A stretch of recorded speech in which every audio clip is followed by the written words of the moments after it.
इस मुहिम में जिंदाबाद करने के लिए। पहले तो माफी चाहूंगा कि थोड़ा सा लेट हुआ, वक्त बढ़ रहा है, लेकिन शुरू करते हैं हमारे इस फिल्म के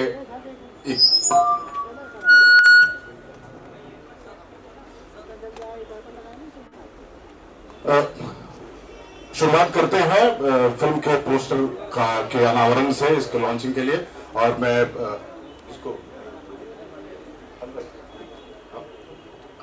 इस फिल्म के आधार स्तंभ, जो किसी डेफिनेटली परिचय के मोहताज नहीं है, मैं तो बिल्कुल नहीं कर पाऊंगा, उनका परिचय दिला पाऊंगा, ओम पुरी जी का। और मैं चाहता हूं तालियों से स्वागत कीजिए और वो आए प्लीज पोस्टर का।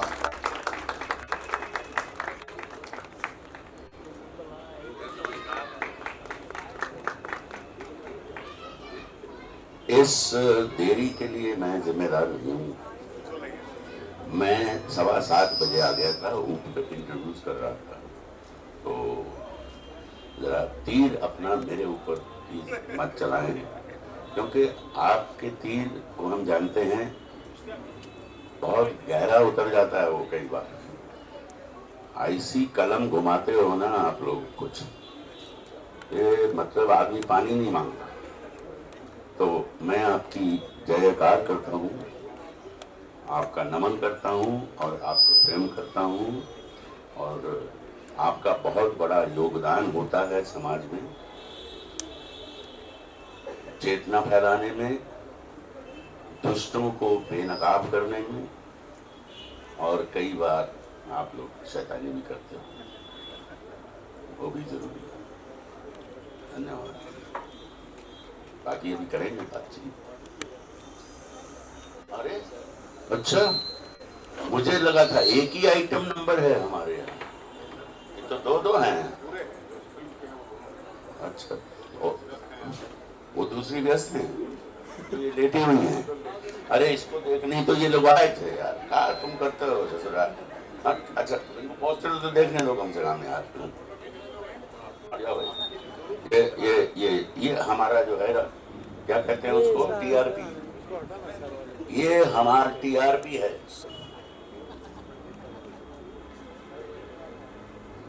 देखिए, ये गरीब फिल्म है, हम कोई इसकी पब्लिसिटी अफोर्ड नहीं कर सकते। ये बहादुर लड़का, पता नहीं क्या इसको साले को किया लगा था, हैं? छोटी सी जमीन इसकी, उसमें से एक हिस्सा बेच के इसने ये फिल्म बनाई। तो मैं इसका आभारी हूँ, धन्यवाद करता हूँ। और ये बगल में डायरेक्टर साहब हैं श्री रंजीत जी, और इन्होंने बहुत बढ़िया फिल्म बनाई है, आशा से पागल हो जाएंगे आप। और ये है फिल्म, ये बकवास अभी करनी है कि बाद में करनी है? पहले ये, तो मैं बाद में आपसे बात करता हूँ, अच्छे से बात करूँगा, आपको निराश भी नहीं करूँगा, उदास भी नहीं करूँगा, आपको बुद्धि जरूर है।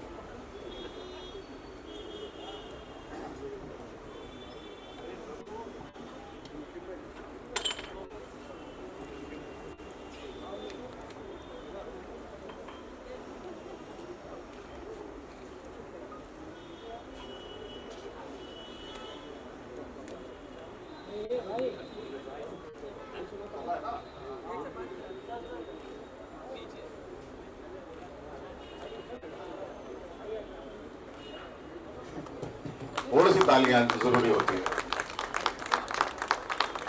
बहुत अच्छी बात कही ओम जी ने, कहा कि हम पब्लिसिटी अफोर्ड नहीं कर सकते, इस फिल्म को बेचने के लिए इसको कमर्शियल जामा पहनाना पड़ रहा है, लेकिन बहुत ही उम्दा फिल्म बनाई है। मैं बताना चाहूंगा कि खालिद किदवई साहब, जो पेशे से सीए हैं और समाज सेवक भी हैं, सिनेमा की समझ है, सिनेमा बनाना चाहते थे, मगर उन्होंने ऐसे ही विषय में फिल्म क्यों चुना? क्योंकि फिल्म बहुत ही कंटेंट ओरिएंटेड है, और वाकई जब आप फिल्म देखेंगे तो आपको लगेगा कि साहब इस फिल्म में अगर वही जैसे पीपी लाइव में आमिर खान थे, अगर यहाँ कुछ ऐसा हो जाता तो शायद अभी, जैसा ओम जी ने कहा कि इस बात का मोहताज नहीं होता कि कौन इसको बेच रहा है, कौन खरीद रहा है, जो अक्सर ऐसे सवाल खालिद भाई को सामना करना पड़ा है। इस फिल्म के जो लेखक हैं विशाल जी, जो कमाल के लेखक हैं, इन्होंने इससे पहले बहुत सारी फिल्में लिखी हैं, और इस फिल्म के निर्देशक रंजीत बाबू, रंजीत जी और विशाल जी की जोड़ी जो इनके पास खालिद जी के पास आई, रंजीत जी की तालियां प्लीज। रंजीत जी और विशाल जी की जोड़ी जब पहुंची खालिद भाई के पास, और खालिद साहब ने जब सुना कि यार स्क्रिप्ट ऐसा भी होता, मतलब इस तरह की कहानी पर फिल्म भी बनती है, लेकिन इन्होंने फिल्म बनाई, और क्या बनाई। जब आप फिल्म का जब ट्रेलर देखेंगे तो आप वाकई आपको लगेगा कि साहब कुछ फिल्म है, बात कह रही है। तो फिल्म का पोस्टर अब रिलीज हो चुका है, और साथ में मैं तारुफ करना चाहूंगा अभी वापस एक साथ कि इस फिल्म की जो कहानी है राम भजन जिंदाबाद, इसके राम भजन है अभय जोशी जी जो हमारे साथ हैं। इनके पत्नी का किरदार निभा रही हैं सीमा आजमी, जो एक उम्दा अदाकारा है, और वाकई इस फिल्म के बाद एक नया परिपाटी वो लिखेंगे एक्टिंग का, और वाकई लोग सराहेंगे। खालिद साहब जो बिल्कुल सर मैं बोलूंगा, बिल्कुल जी, बिल्कुल प्रशिक्षित एक्टर है, राष्ट्रीय नाट्य विद्यालय NSD दिल्ली, सबको जानते होंगे इस बात का, और कहीं ना कहीं हमारे सीनियर लोग भी हैं ये, क्योंकि मैं भी रंगमंच से जुड़ा हुआ हूँ और दिल्ली रंगमंच से जुड़ा हुआ हूँ, तो मैं इनका वैसे भी आभार प्रकट करता हूँ कि इस तरह की फिल्म में एक्टिंग करते हैं, और वाकई एक्टिंग की शिक्षा देना चाह रहे हैं लोगों को। ओम जी जो इस फिल्म के स्तंभ हैं, वाकई मतलब अगर ये फिल्म में ओम जी ना हो तो फिल्म कुछ भी नहीं होता। तो रंजीत जी और विशाल जी की जोड़ी को और खालिद भाई की हिम्मत को जाता है कि इन्होंने ओम जी को मना लिया, और ओम जी वाकई लोग इनके बातों को कई तरह से लेते हैं, मगर इतने साफगोई इंसान जिन्होंने वाकई फिल्म में, सिनेमा के इतिहास में जो इन्होंने। अब तक तो आप सच बोल रहे थे, तो ये झूठ क्यों बोल दिया आपने भैया? इनको सच्चाई पता है इन लोग। अरे सर सच्चाई, अरे आप पितामह हैं इस इंडस्ट्री के, लोग इस बात को नहीं समझ रहे हैं। आप जो भी कहते हैं वो आशीर्वचन के रूप में लोगों को लेना चाहिए, लेकिन मीडिया है सर, अगर वो नहीं लिखेंगे, नहीं करेंगे, मीडिया को वापस से नमन ओम जी की तरफ से भी मैं भी कर देता हूं। इस फिल्म के जो और सह निर्माता हैं जो चितले साहब, जो IG साहब हैं, जो हैं यहाँ पे, उनको भी नमन, इनको भी थैंक्स। इस फिल्म को रिलीज कर रहे हैं विनोद शाह जी, पार्थ प्रोडक्शन, एक पुराने प्रोड्यूसर हैं इंडस्ट्री के, उन्होंने कई सारी फिल्में प्रोड्यूस की हैं, मेरे जीवन साथी से लेकर लास्ट फिल्म की जाल द ट्रैप थी। मैं उनका आभार प्रकट करना चाहता हूं कि वाकई इन्होंने भी जिस तरह से खालिद ने इस फिल्म के पोटेंशियल को देखते फिल्म प्रोड्यूस किया, वाकई इन्होंने रिलीज किया, तो इनको साधुवाद, इनको मेरे थैंक्स। और देखिए थोड़े दूर खड़े हैं इश्तियाक भाई, कद पे मत जाइएगा, तोप है, कमाल की एक्टिंग उन्होंने भी की है। डेफिनेटली जो हम ट्रेलर में देखेंगे वो हम देखेंगे ही, और सबसे बड़ी बात कि ऐसे एक्टरों का सानिध्य इन लोगों को मिला है, तो वाकई इनकी एक्टिंग और उभर कर निखर कर है इस फिल्म में। इस फिल्म में एक और कड़ी है कुलभूषण खरबंदा जी, जो शायद अभी ट्रैफिक जाम में कहीं फंसे हुए हैं। दूसरे हैं जगदीप साहब। अच्छा, मैं एक बात यह कहना चाहूंगा कि ओम जी, कुलभूषण खरबंदा, जगदीप जी और जो अभय भाई हैं, इश्तियाक जी हैं, इन लोगों का जो कॉम्बिनेशन है, मतलब जिन्होंने जितना इन्होंने अपने कैरियर में एक्टिंग की होगी, इस फिल्म में वाकई एक नया, मतलब वाकई नया आयाम कर दिया है। मतलब इस फिल्म को देखकर ओम जी बिल्कुल, मतलब जितनी बातें हो रही है मीडिया में, लोग इनको ऐसे प्यार करेंगे कि आप देखिएगा, इनफैक्ट ट्रेलर में इसकी झलक मिलेगी आपको। और मैं चाहूंगा कि इस फिल्म के ट्रेलर को राम सिटी जी, प्यारेलाल जी कहाँ हैं? अरे वो, अरे सर प्लीज आइए सर। निखिल उसको दोनों को, हाँ दोनों को। हमने बड़े भाई को पीछे बिठा दिया, कहा है निखिल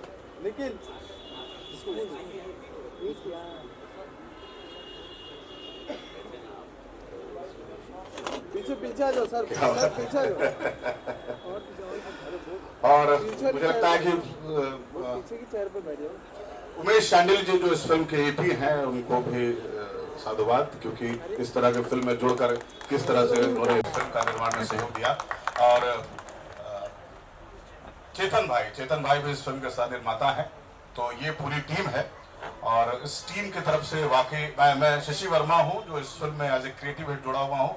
और मैं चाहता था कि फिल्म जब मैंने देखा तो मुझे लगा कि भाई लोगों के पास पहुंचनी चाहिए फिल्म, तो मैं एक छोटी सी कड़ी हूँ, मैं लगा कि फिल्म रिलीज होनी चाहिए, तो मैंने थोड़ा सा जोर लगाया, और फिल्म अब आप लोगों के सामने 13 तारीख को आएगी। और इससे पहले हम और आगे बात करें तो हम चाहेंगे कि फिल्म का ट्रेलर लॉन्च हो, और स्मिता जो हमारी फिल्म की पीआर है और इनका ही सारा ये, आप लोग इन्हीं के निमंत्रण पे आए हैं, तो वाकई स्मिता को भी धन्यवाद, और एक बार आप सबों को फिर से धन्यवाद। और मैं चाहूंगा कि अब ट्रेलर लॉन्च हो, तो इनफैक्ट सारी तैयारी हो चुकी है। ट्रेलर उमेश भाई,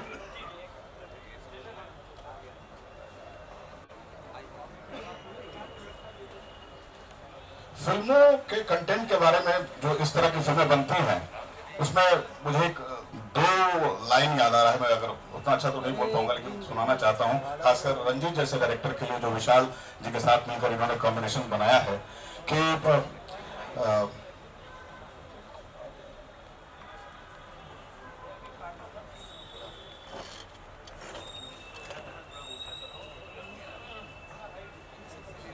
तो अपनी बात कहने के लिए रंजीत जी ने फिल्म बनाई है, तो आप देखिए इसका ट्रेलर। चाय वाले से इनकी मुलाकात हुई, जिनके साथ ये हादसा हुआ था, वो उस हादसे को, उस घटना को इन्होंने विशाल जी के साथ शेयर किया, और उसके बाद कहानी का रूप दिया, और फाइनली फिल्म बनकर सामने आई। एक आंकड़े के अनुसार, और मेरी यूपी गवर्नमेंट में कुछ जान पहचान है कुछ अधिकारियों से, जो उन्होंने ऑफ रिकॉर्ड मुझे बताया था कि तकरीबन 1600 केसेज ऐसे हैं जो दर्ज किए गए फर्जी रेप के मामले में। लेकिन क्या करेंगे, योजना तो अच्छी बनी है, लेकिन उस योजना का बाजारीकरण हो गया। लेकिन एक इसी को बताने के लिए फिल्म है कि भाई इज्जत से समझौता मत कीजिए, और जो योजना जिनके लिए बना है, कम से कम उनका तमाशा ना बने। तो साफ सुथरी फिल्म है। अब आप प्रतिक्रिया होगी फिल्म के बारे में, कैसा है, हास्यप्रद फिल्म है, हंसेंगे, देखेंगे। तो ये देख के हंसी आई कि नहीं आई, थोड़ा बोलो यार, इसके बाद बहुत कुछ है यहाँ ट्रेलर लॉन्च के बाद। अच्छा सर, ये कुछ सवाल इन्होंने पहले से कहा था कि पूछने के लिए आपसे, मतलब वो दो तीन चीजें चाह रहे थे कि आपके स्वर से निकले कि ये जो डिमोनेटाइजेशन हुआ है, तो उसके बारे में थोड़ी सी अपनी राय बताएं। दूसरा, जो रेप विक्टिम जो एक्चुअल में है, उनके साथ जो ये योजना बनाई गई है यूपी सरकार में, और केंद्र में भी है योजना, उसके बारे में आप बताएं। देखिए, ये नमूना है, और मूड फिल्म का ये है जो आपने देखा है। नमूना है बहुत सारी ऐसी योजनाएं जो सरकार संजीदा ढंग से, संवेदना से, सोच से बनाती है, लेकिन उन योजनाओं को निरर्थक करने के लिए, जिसमें तरह तरह के लोग शामिल होते हैं, आम लोग भी होते हैं, आम लोग बहुत कम होते हैं, आम मतलब गरीब लोग, उसमें पुलिस अधिकारी, उसमें डॉक्टर, उसमें विधायक, ये सब लोग उसमें शामिल होते हैं। सरकार अगर आपको बहादुरी का अवार्ड देती है, 5 लाख 10 लाख जो भी है, जब आप वो लेने जाते हो तो ये तय है कि आपसे 10% मांगा जाएगा। तो हम उन अच्छी अच्छी योजनाओं को कैसे निरर्थक बना देते हैं, इसी बारे में ये फिल्म है। ये सिर्फ एक योजना की बात है। पंचायती राज बना बहुत साल पहले गांव वालों की भलाई के लिए।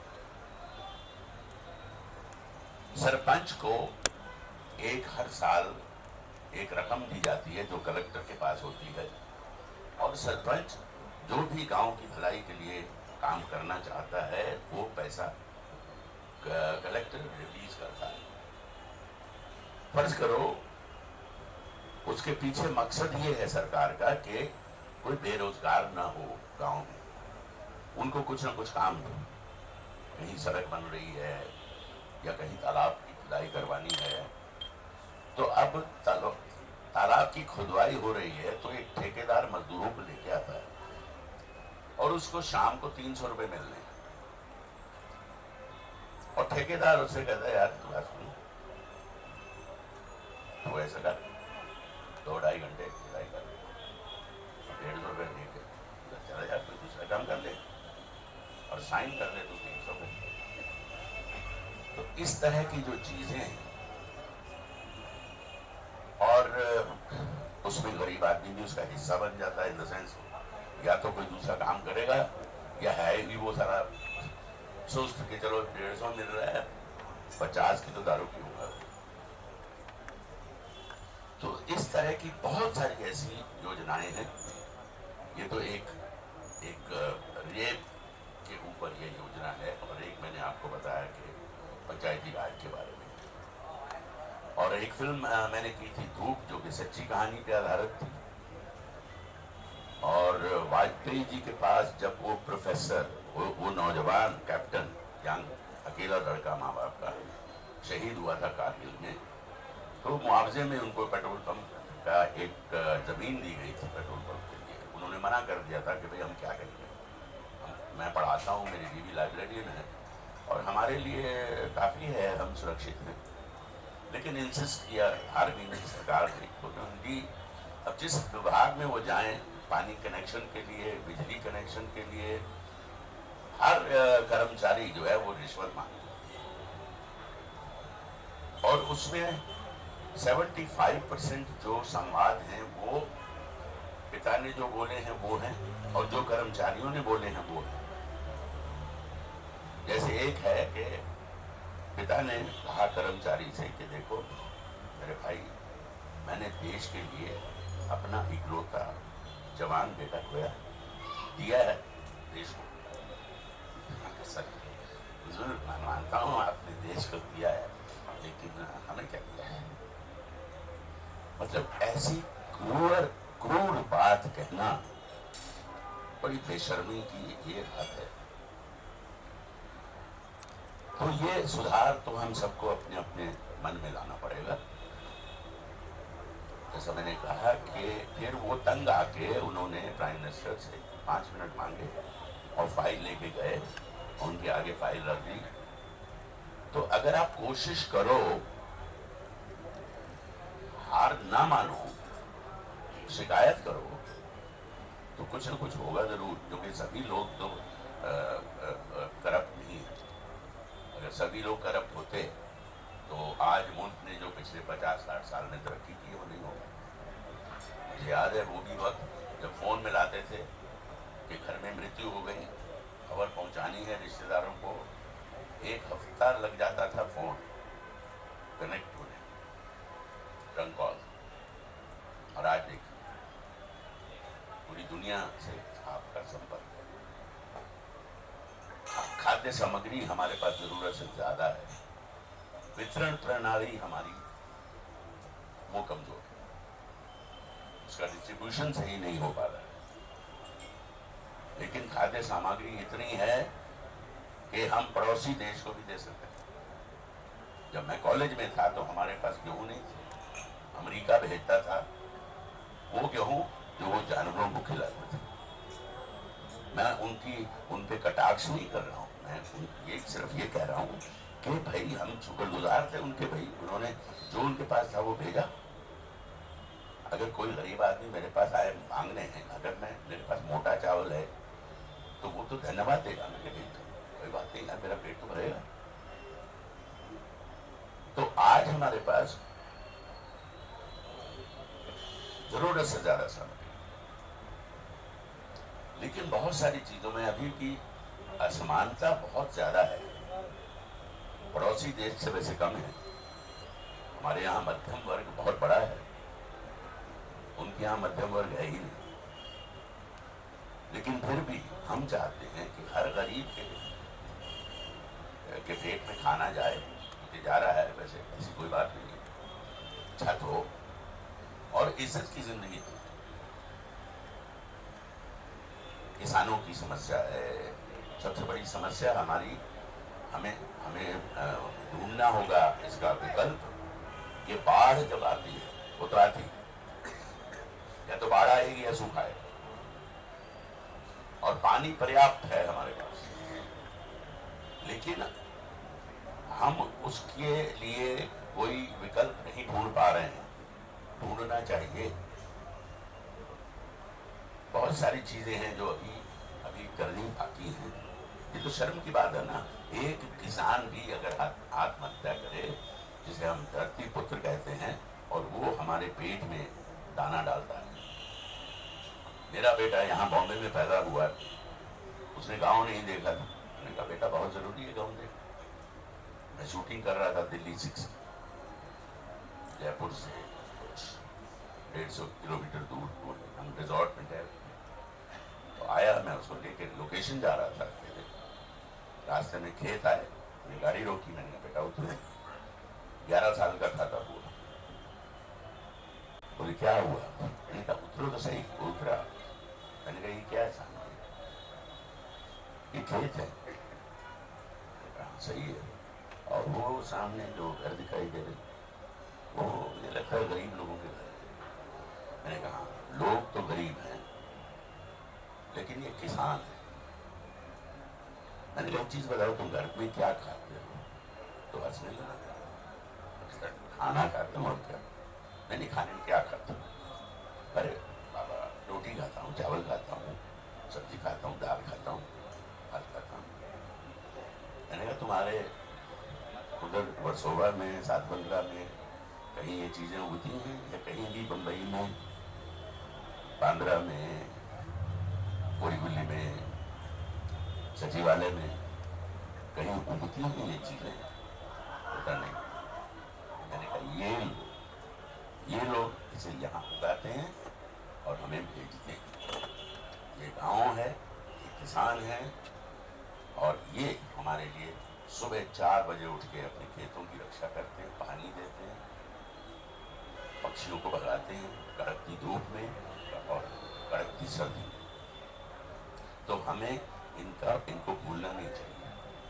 जो शास्त्री जी ने नारा दिया था, पता नहीं वो क्यों गायब हो गया, जय जवान जय किसान। ये 2 शब्द, मेहनत हम सब करते हैं, साइंटिस्ट हो, अध्यापक हो, कोई भी हो, लेकिन ये 2 लोग हैं जो कुदरत से भी लड़ते हैं। किसान भी कुदरत से लड़ता है, और जो बर्फ में बैठा है, अवलांच झेलता है, वो भी कुदरत से लड़ता है। तो कहने का मतलब मैं शायद थोड़ा, लेकिन इस तरह की फिल्म की जरूरत इसलिए है कि हम एक सोच जगाएं। ये माध्यम बहुत सशक्त माध्यम है। इससे आप दिलों में इसका बदलाव ला सकते हैं। तमस जैसी फिल्म पूरे हिंदुस्तान ने देखी, वो कई बार दिखाएगी टेलीविजन। वो इसलिए जरूरी है कि हमें पता चले कि हमने नालायकी से कितनी बड़ी कीमत चुकाई। मैं ऐसे ही सोच रहा था कुछ दिन पहले। मैंने कहा अगर पार्टीशन के वक्त जल्दबाजी ना करते, ठीक है भाई, बहुत कम लोग चाहते थे पार्टीशन, चलो अपने जिन्ना साहब नहीं मान रहे हैं, जिद पकड़े हैं, ठीक है। अगर वो, ऐसा मेरा मानना है, हो सकता है मैं गलत हूं, अगर ये कहते कि साहब हम आप सबको हिंदुस्तान में 1 साल देते हैं, 1 साल के अंदर अंदर इस दीवार के उस तरफ पाकिस्तान है और उस दीवार के इस तरफ हिंदुस्तान, जिसको उधर जाना हो उधर चला जाए, जिसको इधर रहना हो इधर रहना, तो शायद लोग धीरे धीरे जाते हैं, एक एक्सोडस की तरह नहीं, कभी परसों उधर चले जाओ या इधर आ जाओ, तो उसके पीछे कहीं एक सोच की कमी रह गई, ऐसा मेरा मानना है। शायद उससे इतनी बड़ी ट्रेजेडी नहीं होती। ये दुनिया की one of the biggest tragedies in the world. ये कुछ हफ्तों में 10 लाख से ज्यादा लोग मारे, कम नहीं है, और उसका जो है वो, और इतनी बेअकली, क्योंकि ये सिर्फ बंटवारा जमीन और दौलत का नहीं था, ये बंटवारा रिश्तों का और भावनाओं का भी था। आधे परिवार उधर चले गए, आधे इधर रह गए। भाई जिसके पास यहाँ 50 एकड़ जमीन है बड़ा बंगला है, वो कहता मैं छोड़ के क्यों जाऊं यार, मुझे कुछ थोड़ी बता रहा है यहाँ से। गांधी जी तो बोल रहे थे कि यहाँ रहे। लेकिन जो लोग भी इधर से उधर गए या उधर से इधर आए, उन्होंने ये कभी नहीं सोचा था कि हम आपस में हमारे लिए मिलना मुश्किल हो जाए।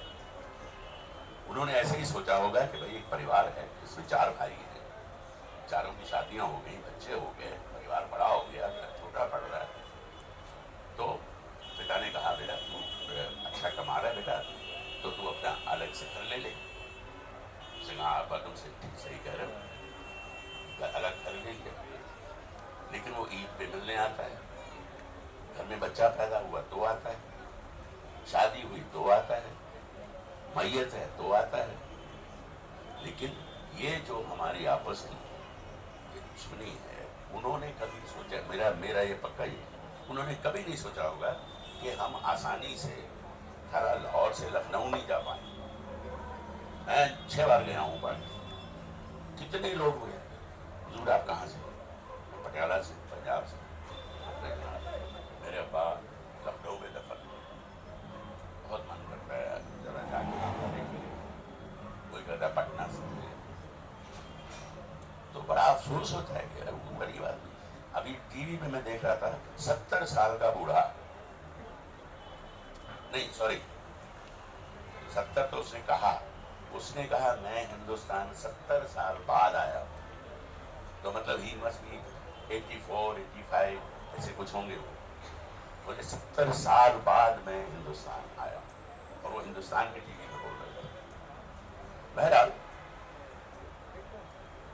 दूसरी चीज आप कह रहे थे ये नोटों के बारे में, मुझे ऐसा लगता है कि ये मोदी जी को सफलता मिलेगी। कष्ट जरूर हो रहा है लोगों को, खासकर जो गरीब लोग हैं उनको तकलीफ इस चीज की हो रही है। हम जैसे लोगों को नहीं तकलीफ हो रही क्योंकि जेब में कार्ड है, क्रेडिट कार्ड। हाँ, लेकिन फिर भी थोड़ा छुट के आप एयरपोर्ट पे आपको एक कॉफी पीनी है, उसके लिए 110 रुपए चाहिए, तो उतना भी छुट्टा नहीं था। अब हम जाके लाइन में खड़े रहे सारा 10,000 निकालने के लिए, तो हमने इधर उधर से कुछ अरेंज किया, और कुछ घर पे थे 100 के नोट, और जो लाख 1.5 लाख घर पे पड़ा था, जो कि रहता ही है, इतना पैसा कैश तो घर पे होता ही है, वो फिर हमने दे दिया दोस्तों को, मेकअप मैन को दे दिया, यार दिलवा दो बैंक में, बाद में तो मुझे निकाल के दे देना, 10% रख लेना। सो बहरहाल ये तकलीफ जरूर हो रही है, लेकिन अगर लोग सहमत ना होते इससे तो विद्रोह होता, बैंक जला दिए जाते। मानते हैं ये चीज कि नहीं? अगर इतनी ज्यादा तकलीफ होती और अपोजिशन तो इसका फायदा ही उठाती, वो जलवा देती, आग लगा दो बैंक, क्योंकि ये सबको सही लग रहा है कि भाई ठीक है थोड़ी सी तकलीफ झेलेंगे। अब कितने हजारों करोड़ लाखों करोड़ बैंक में आ गए, देखिए कितना काला था। मुझे तो उनकी मंशा अच्छी लगती है कि वो सचमुच दिल से कुछ इस देश के लिए, इस देश के गरीबों के लिए कुछ करना चाहते हैं। वो कहते हैं धड़ल्ले से कि बीजेपी वाला भी होगा उसको भी नहीं छोड़ूंगा। बड़ी बात है, बहुत सारे हमारे नेता रिटायर हो चुके हैं, चाहे वो कॉमनवेल्थ में थे या फलानी जगह थे। कोई करप्शन में पकड़ा जाता है तो ज्यादा से ज्यादा क्या करते हैं, उसको पार्टी से निकाल देते हैं, 4 महीने जेल में डाल देते हैं। और गरीब आदमी कोई गुनाह कर दे तो उसकी सुनवाई 10 साल बाद होती है। 10 साल बाद कहते हैं अरे यार सॉरी, गलती से अंदर डाल दिया था तेरे को, तू घर जा। तो ये जो समानता है समाज में, ये आना बहुत जरूरी है। और इसमें मैं सचमुच कह रहा हूँ कि आप लोगों का बहुत बड़ा योगदान। मीडिया ने कई बार ऐसे चमत्कार दिखाए हैं, आपको क्या लगता है कि आप शोर नहीं मचाते तो वो लड़की जो मॉडल, अरे वो पॉलिटिशियन के लड़के ने जिसका, जसिका लाल, क्या उसको न्याय मिल पाता? सवाल ही नहीं करा। वो सिर्फ आप लोगों ने जनता को भड़काया, जनता सड़कों पे उतरी और जनता ने वो केस वापस दिलवाया। नहीं तो वो गया था और उसके बाप तो इतना पैसा उसने दे दिए, करोड़ों। उन्होंने गोली ही बदल दी पुलिस से मिलकर। और फिर वो दूसरा एक लड़का था जिसने उसको, लड़के को जिंदा जलाया था, कटारा कुछ ऐसा नाम था, नीतीश कटारा। तो इस तरह की चीजें ये आप लोगों की करामात है भाई। ये कलम आपकी खून नहीं निकालती, ये खत्म कर देती है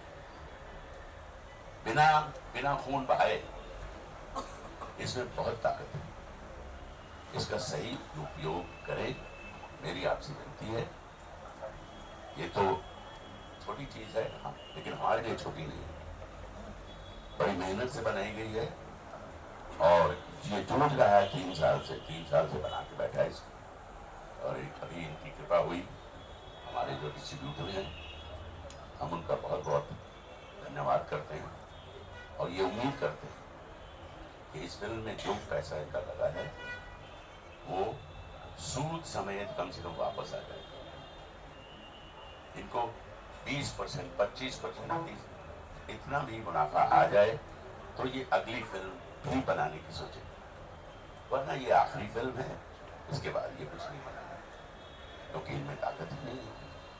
और जैसा मैंने कहा, हम बड़े बड़े होर्डिंग नहीं लगा सकते, बड़े पोस्टर नहीं छाप सकते, टेलीविजन पे ऐड नहीं दे सकते। नहीं, कोशिश करो, कितनी कोशिश करो, किससे मुकाबला करो? लोगों को आदत पड़ गई है कि 3 महीने पहले फिल्म के रिलीज होने के जो बड़ी फिल्में हैं वो रोज धम धम धम धम धम धम, अब दिमाग खराब हो जाता है, तो देखनी है तो आपने जो निपटाओ यार, लग गई, देख लो जल्दी। 3 दिन बाद फिर आप फैसला सुना देते हो, क्या बेकार। क्योंकि उन्होंने 6000 थिएटरों में रिलीज की है, तो उन्होंने तो 3 दिन में अपना लपेट निकाल दिया जेब में। अब तुम बाकी लोग ना देखो, हमारा तो हो गया काम। अब ये गरीब 6000 थिएटर ने कहां से बनाएगा फिल्म? क्यों भाई, है औकात तेरी? और दूसरी, मैं फिल्म इंडस्ट्री से विनती करता हूँ, कमर्शियल फिल्म इंडस्ट्री से, ऐसी फिल्मों को अगर वो नहीं बना रहे हैं, कम से कम उसको सहारा दे, उसको रिलीज होने में मदद करें। इस फिल्म इंडस्ट्री ने मुझे संपन्न किया है। मेरे जैसे बहुत सारे मतलब कलाकार जो एनएसजी के, आप यहाँ देखे, एनएसजी का किसी ने नाम तक नहीं सुना था जब मैं 1976 में यहाँ बॉम्बे आया। लोग कहते थे अरे अच्छा नाटक वाटक करते हैं। अभी देखो, हीरो हीरोइन की कास्टिंग हो गई, उसके बाद जितने पावरफुल कैरेक्टर्स होते हैं वो ढूंढते हैं नेशनल स्कूल ऑफ ड्रामा का एक्टर। आज नेशनल स्कूल ऑफ ड्रामा के एक्टर थे वो, look at Nawazuddin, look at अपना इरफान खान, बहुत सारे। तो प्रशिक्षित, इतनी इंटेंस ट्रेनिंग है नेशनल स्कूल ऑफ ड्रामा की, जो आप लोगों को दिखाई दे रही है इनमें, इन एक्टर्स में। तो मैं धन्यवाद करता हूं फिल्म इंडस्ट्री का, कमर्शियल फिल्म इंडस्ट्री कि उन्होंने मुझे सुरक्षित किया। मुझे कोई मर्सिडीज में घूमने का कोई शौक नहीं, गाड़ी जरूरी है, नाइकी जूता जरूरी नहीं है, बाटा भी ठीक है, टाइटन घड़ी भी ठीक है, उससे ज्यादा हमारा सपना ही नहीं। लेकिन 8 फिल्मों से मैंने शुरू किया। 8 फिल्मों का मैं धन्यवाद करता हूं कि उन्होंने मेरी पहचान बनाई, ना सिर्फ हिंदुस्तान में बल्कि दुनिया में। पूरी दुनिया घुमा हूं 8 फिल्म के सहारे, क्योंकि मेरी फिल्में हर फिल्म फेस्टिवल में गई दुनिया में। उससे मेरी पहचान मुझे एक क्रेडिबिलिटी दी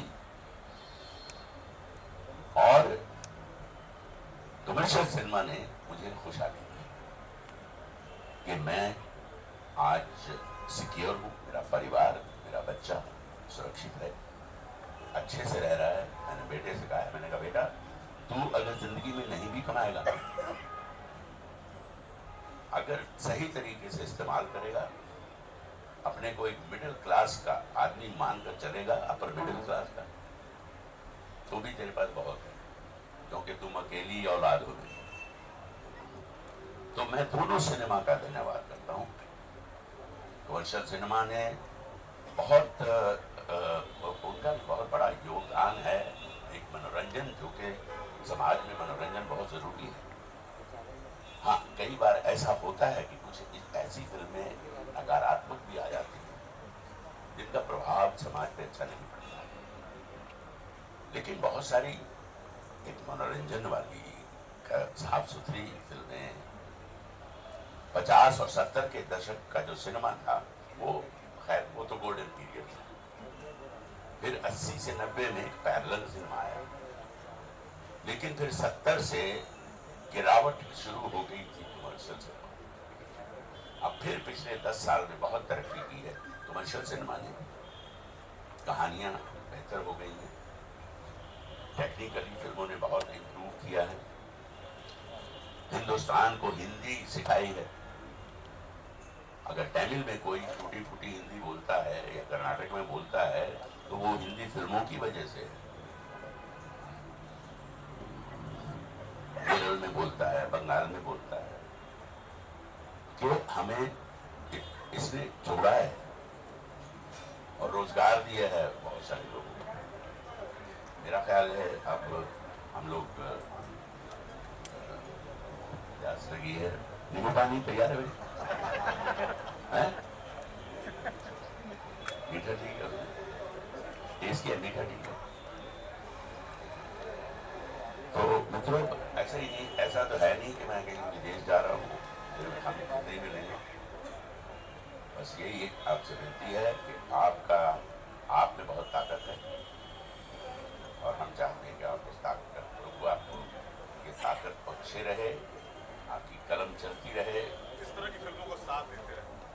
वो तो बात समझिए, देखो बार बार कहोगे ना झुंझुला जाएंगे। जैसे लोग मंदिर गुरुद्वारे जाते हैं ना, पता है क्या भगवान ऊपर कहता है? अरे यार ये जो है ना टकला, ये साला पिछले 10 दिन में 15 बार आ चुका है, इसको कख मत। मेरे पास कोई काम ही नहीं है यार, मैं इन्हीं को अटेंड करता रहूं। अरे नहीं भैया, मैं तो चाहता हूं ना, अगर फर्ज करो कहीं जाना पड़ा, मैं से तो मैं प्रभु तो अंदर है मेरे, सब जगह है, तो मैं फर्ज करो मैं और नसीर एक बार गए तो गया, चलो अजमेर में शूटिंग करने, अजमेर शरीफ चल। तो हम गए, हमारी दाढ़ियां बढ़ी हुई थी, हम मन्नार सिंह की फिल्म की शूटिंग कर रहे थे दोनों, और हम दोनों एक तरह से जो आउट का मतलब उन्होंने डिसाइड किया कि हम समाज में जंगल में एक खेती करता है बुनकर, और हफ्ते में एक बार ऊंट पे एक आदमी आता है, 4 ही कैरेक्टर है उसमें, जो उनको तेल और नमक दे जाता है, बाकी वो खेती करता है, वो कपड़े बुनता है, वो कपड़े बेच देता है और खेती में जो है वो दे देता है। तो ये कहानी थी, हमारे लंबे बाल और खूब बड़ी दाढ़ी, और उसने कहा लोग पहचानेंगे नहीं, हम एक टोपी खरीदते हैं इधर से, वो नमाज वाली वो टोपी पहन, चलो टोपी ली, पहनी, गर्दन नीचे करके जा रहे, थोड़ी दूर निकले, 2 लड़के पीछे से आवाज आई, अरे नसीर साहब आधा वर्ष है, ओमपुर से आधा वर्ष है। मैंने कहा अच्छा ठीक है अभी पहचान, तो ये नसीर थोड़ा हिल जाता है,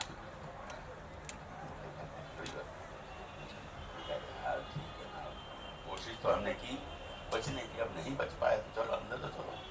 तो मैं अगर जाता हूँ, मैं कहता हूँ प्रभु मांगने नहीं आया हूँ, जो दिया है उसका धन्यवाद करने आया हूँ, बस। बाकी तू जानता है आपकी तो मर्जी पे है, लेकिन मैं आया हूँ मांगने नहीं, धन्यवाद देने। तो मैं आपको धन्यवाद दे रहा हूँ आज, मांगना मत कीजिए। फिल्म है बहुत बहुत अच्छा कहा सर ने कि फिल्म जो है नवजात अवस्था में है, तो कहते हैं बच्चा रोएगा नहीं तो माँ भी दूध नहीं पिलाती है। तो ये अगर वो वाली बात है, अगर ढंग से इसको सपोर्ट कर दें और जब ये उस तरह की बड़ी फिल्म हो जाएगी तो वाकई हम धन्यवाद करने आएंगे, और मुझे पूरा यकीन है कि। और इस फिल्म में सुना होगा आपने, forward people rapping backward people and backward people rapping forward people. तो हमारे फिल्म के जाकिर भाई जो पॉलिटिशियन का रोल उन्होंने किया है, मैं चाहूंगा कि वो आए। तो मुझे लगता है कि अब कुछ और आप लोगों को पूछना रह गया हो तो आप पूछ सकते हैं, अलग अलग तुम्हारे एक्टर्स यहाँ पे हैं। बाकी हमारा काउंटर वगैरह जो है वो हो गया है।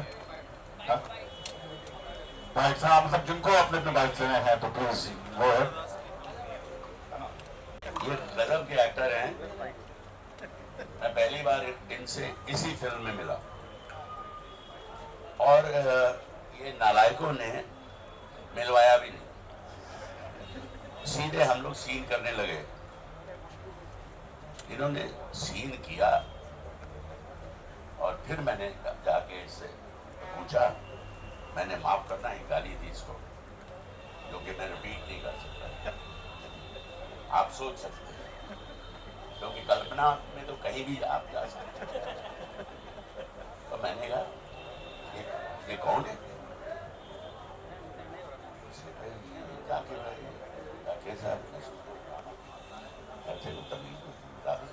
और ये भी ऐसे अगले में बैठे हैं, समझाया होगा हमको, हम भी तो सारा उसी स्कूल से पढ़े हुए हैं, आजा देख लेता हूँ तेरे को। और सीन भी का जबरदस्त, इसमें ये हड़काते हैं मुझे।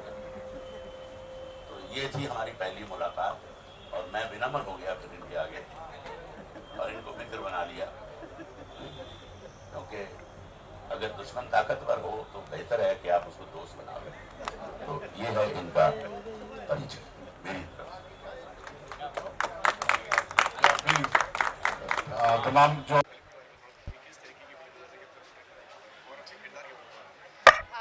बेसिकली फ़िल्म एक पॉलिटिकल सटायर है, और जो गवर्नमेंट्स बहुत सारे स्कीम्स निकालती है, उसमें से एक स्कीम के ऊपर है कि जिस पे जो कहना चाहिए जो आम आदमी है उसके ऊपर क्या असर पड़ता है। ये कहानी वहाँ से शुरू होती है, बहुत ही गरीब तबके के लोगों के ऊपर की कहानी है। और जो मेरा कैरेक्टर है, जो इस फिल्म का जो राम भजन है, उनकी वाइफ का रोल मैंने प्ले किया है, और ये बहुत ही स्ट्रॉन्ग कैरेक्टर है।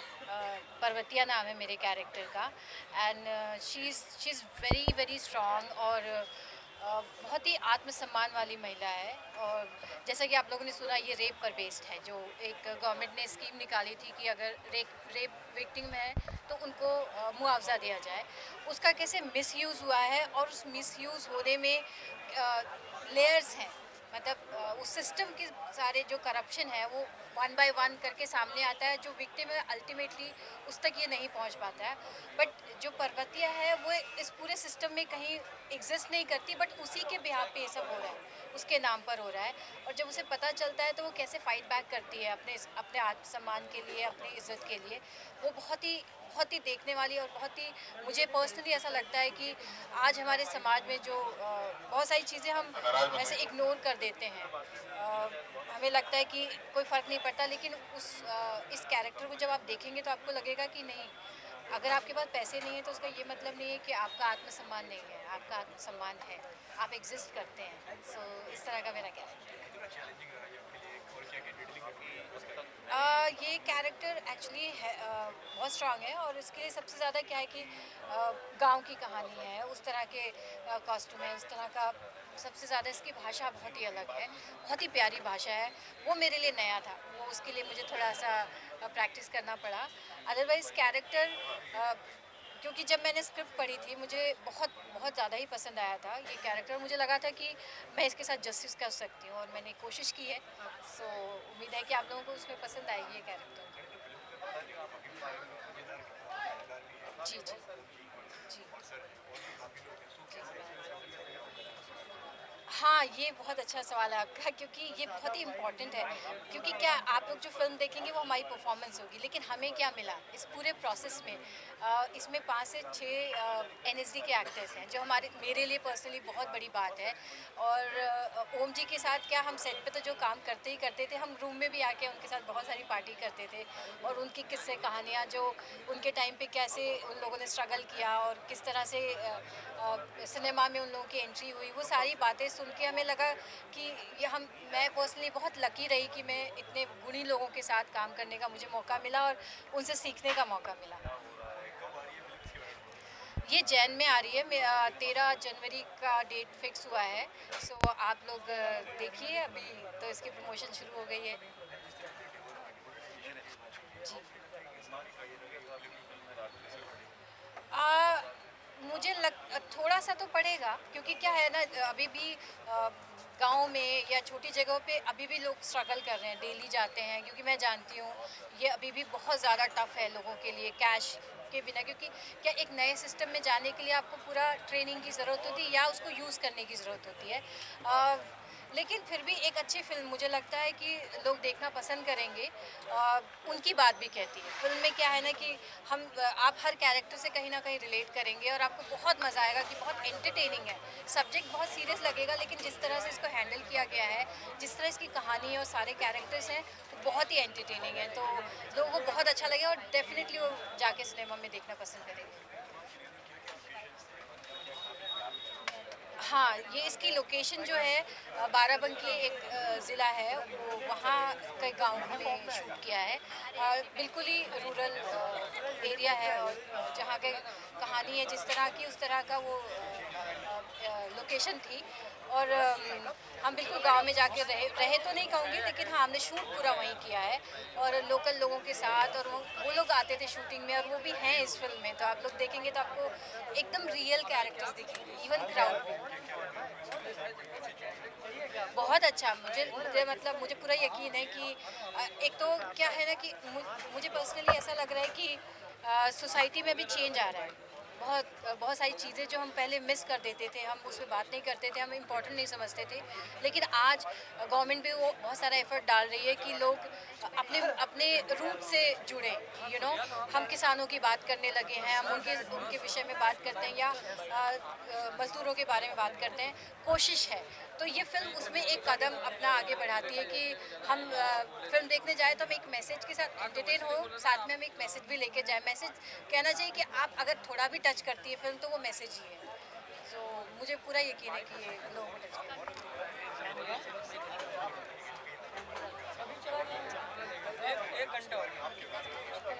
मतलब असमानता नहीं है। नहीं, मैं नहीं मानती इस बात को। मैं तो पूरी, मैं शहरों की बात नहीं करूँगी। अगर असमानता की हम बात करें, तो हम पूरे हिंदुस्तान की बात कर रहे हैं। कहीं ना कहीं हम अपने पूरे सोसाइटी की बात कर रहे हैं। ये अभी भी बहुत ज़्यादा है। मेल फीमेल की अगर बात करें, अदरवाइज़ भी अगर हम ये कहते हैं कि अमीर गरीब का रेशो कम हो गया है, नहीं, शायद बढ़ गया है। तो हमें उसके बारे में तो बहुत सीरियसली सोचना चाहिए। अवेयरनेस बढ़ी है, मैं ये बात मानूंगी कि अवेयरनेस बढ़ी है। लोग इस बारे में बात कर रहे हैं और कहीं ना कहीं एक्सेप्ट भी कर रहे हैं कि हाँ, वो असमानताएं हैं, लेकिन हमें उसे एड्रेस करने की ज़रूरत है। तो thank you so much.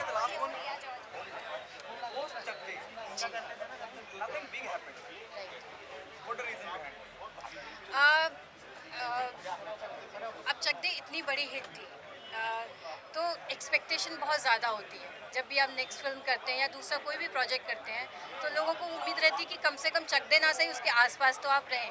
All तो मैंने फिल्में काफ़ी अच्छी की, जिसमें हॉलीवुड की भी फिल्में रही हैं। The best exotic marriage hotel है, या एक मराठी फिल्म है चित्र 3 मेगापिक्सल, वो भी फिल्म, उसमें मेन लीड था आरक्षण की, लेकिन उसमें रोल इतना बड़ा नहीं। तो क्या होता है कि बहुत सारी चीज़ें, मोहल्ला 80 की जो रिलीज़ नहीं हुई अभी तक, सो मैं अपनी तरफ से तो कोशिश कर रही हूँ, लेकिन somehow it didn't work out. But मैं उम्मीद मुझे अभी भी है कि मेरा काम पसंद किया जाएगा और हमारे जैसे एक्टर्स को लोग अप्रिशिएट करेंगे। ओके, शाहरुख का रईस का ट्रेलर आउट है, have you seen the trailer? क्या कहना चाहेंगे? हाँ, मैंने देखा, ट्रेलर बहुत अच्छा है और शाहरुख का अपना ही करिश्मा है। वो बहुत बड़े स्टार हैं, बहुत अच्छे एक्टर हैं, बहुत अच्छे ह्यूमन बीइंग हैं। मैं सबसे ज़्यादा तो उनके बारे में कोई भी बात करता है, स्पेशली जो उनके साथ काम कर चुका हो, तो बाकी सब चीज़ें बाद में आती है अगर आप अच्छे ह्यूमन बीइंग नहीं हैं। तो मेरा तो पर्सनल ये है कि हमारी बेस्ट विशेस हमेशा उनके साथ रहती हैं और मैं चाहूँगी कि उनकी फ़िल्म बहुत बहुत ज़्यादा हिट हो, जैसा वो उम्मीद करते हैं उससे भी ज़्यादा। मेरी बेस्ट विशेस है उनके साथ। Thank you.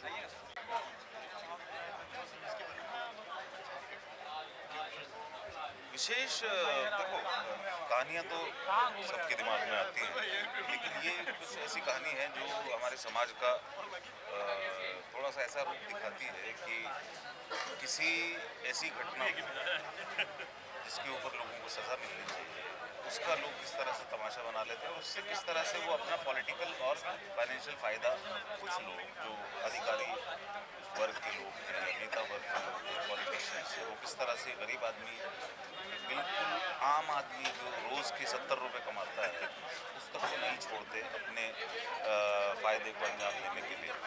तो ये एक ऐसा मुद्दा है, इसमें दिखा होगा शायद कुछ रेप से रिलेटेड ऐसा, लेकिन इसमें रेप होता नहीं है। उसका किस तरह से कुछ लोग पॉलिटिसाइज नहीं कहूँगा, मतलब अपना उल्लू सीधा करने के लिए उसको भी जो है बिजनेस का जरिया बना देते हैं। तो इसके अंदर थोड़ा कॉमिक रूप में, थोड़ा आयरनिकली दिखाया गया है। इस फिल्म के अंदर जैसे 4, 5, 6 कुछ मेन उस तरह के किरदार हैं जो इस सारी नालायकी को अंजाम देते हैं। उनमें से एक मैं भी हूँ जो पॉलिटिशियन है, लोकल छोटा सा नेता है। वो अपने आप को बहुत बड़ा, लोकल एरिया में, छोटे एरिया में छोटे छोटे छुटभैये नेता भी अपने आप को बहुत बड़ा मानते हैं। तो वो रोल मैं इसमें कर रहा हूँ। हाँ हाँ,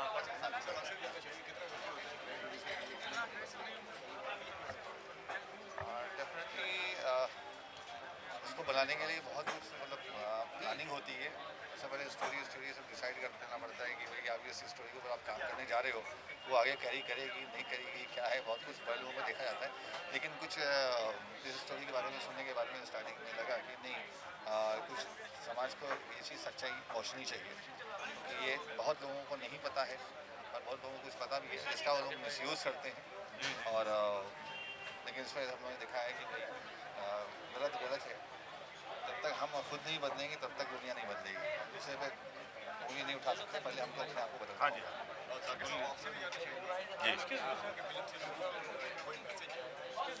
देखिए, हमने तो बड़ी कोशिश की है और हर फिल्म, ऐसा नहीं है कि बिना मैसेज की कोई फिल्म होती नहीं, कुछ ना कुछ मैसेज ज़रूर होता है, चाहे वो एंटरटेनमेंट का हो, चाहे मस्ती का हो, चाहे सीरियस मैसेज होता है। इसमें भी एक बहुत स्ट्रॉन्ग मैसेज है। लोग देखें, आएँ, तभी वो मैसेज पहुंच पाएगा। और वाकई बहुत स्ट्रॉन्ग मैसेज है, मतलब छोटा मोटा नहीं।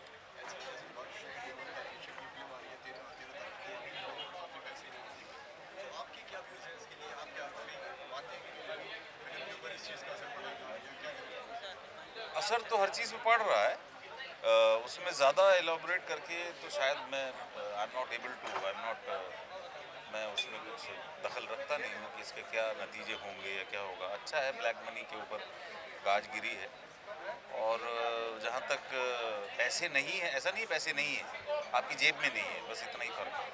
पर हाँ, ये ज़रूर है कि भाई शहरों के अंदर, छोटे शहरों के अंदर काम हो पा रहा है, लेकिन शायद बहुत रिमोट में जाके कहीं कुछ दिक्कत हो रही होंगी, जिसके लिए सरकार बैठी है, तो वो कोशिश भी कर रहे होंगे।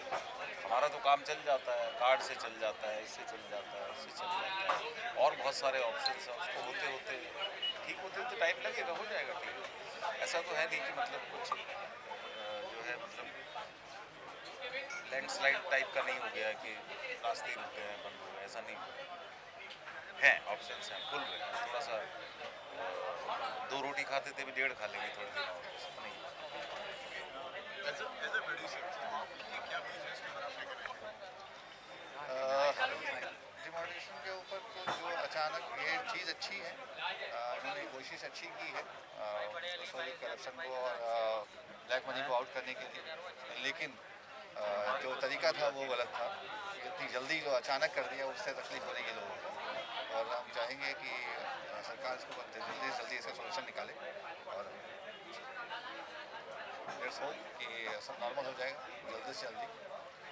और ये हमारे को प्रोड्यूसर साहब हैं, हमारे पार्टनर हैं साथ में, एक्स आईपीएस ऑफिसर है, एक्स आईपीएस ऑफिसर, उन्होंने मिल करके इस चीज़ को आगे बढ़ाया इस फिल्म को। पॉलिटिकल सटायर है राम भजन जिंदाबाद, ये पॉलिटिकल सटायर है और किसी भी अच्छी स्कीम गवर्नमेंट की उसको स्कैम में कैसा कन्वर्ट करते हैं लोग, और इसमें भ्रष्ट पॉलिटिशियन और भ्रष्ट गवर्नमेंट टॉप ऑफिशियल्स इसमें शामिल होकर गवर्नमेंट स्कीम को बर्बाद करते हैं। उनकी पिक्चर में दिखाएं, तो ये पिक्चर जहाँ तक मैं सोचता हूँ इसका असर अच्छा होगा और लोग काफ़ी मात्रा में देखेंगे।